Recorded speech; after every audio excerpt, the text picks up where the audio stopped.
Good morning everyone! Welcome to another learning day. My name is Ninibet Copino and I'm your teacher for today. Today we're going to discuss about health, trends, issues, and concern about global concern. So first, let me read the objectives. Discuss the significance of global health, initiated and 8 Millennium Development Goals, and also we're going to identify the global health trends, issues, and concerns. Global health. This term rose in popularity along with the rise of globalization. It is a diverse health trends, issues, and concerns which call all nations to address, act on, to promote and protect health of individuals and groups across boundaries. So we have the 8 Millennium Development Goals. First is the eradicate extreme poverty and hunger. Poverty and hunger leads to severe malnutrition, which leads to lifelong physical and cognitive effects, health, well-being, and the economy. Some key suggestions to eradicate poverty and hunger. First is to education, promoting gender equality, producing more jobs, investing more in agriculture, and also strengthen nutrition programs for children and infants. Another Millennium Development Goals is achieve universal primary education. Persons, particularly women who are educated, are more likely to seek medical care, especially during pregnancy, ensuring proper nutrition for their family, and adopting healthy sanitary practices. If these are attained, children who receive primary education are more likely to practice family planning, know their rights, responsibilities, and civic obligations, and seek employment and sustain personal and family needs. Another goal is to promote gender equality and empower women. Gender equality representation of men and women. It implies that all genders should have equal value and treatment. Gender equality can be achieved through early childhood development intervention and promotion of women's political rights and involvement. Another goal is to reduce child mortality. Programs and policies which help reduce child mortality, like improving nutritional intakes, healthcare facilities, and infrastructure.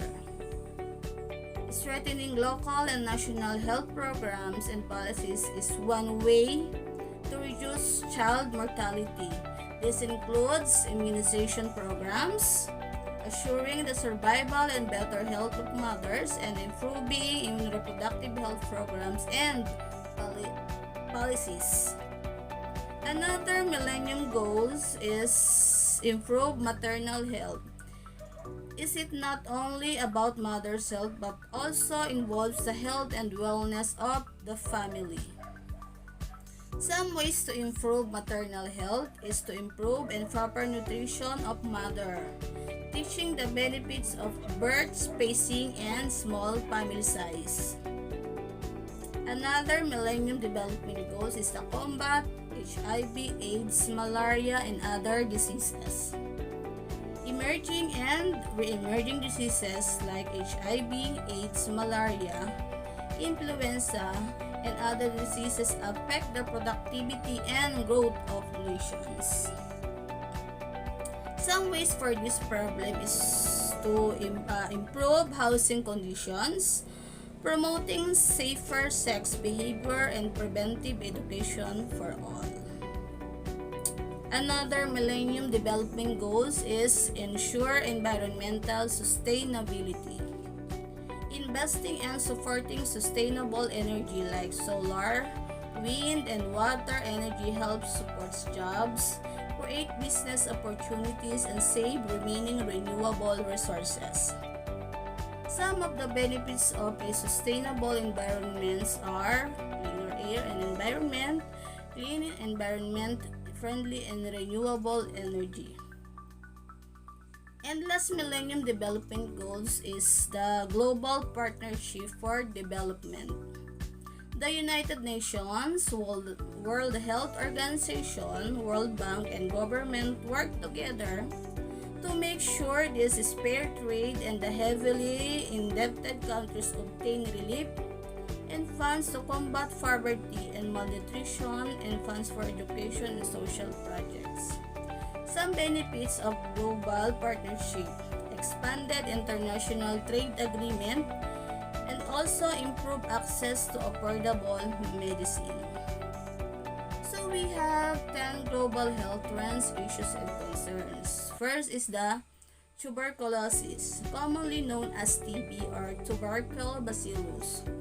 It is a bacterial infection that can spread through the lymph nodes and bloodstream to any organ in your body. It is often most found in the lungs.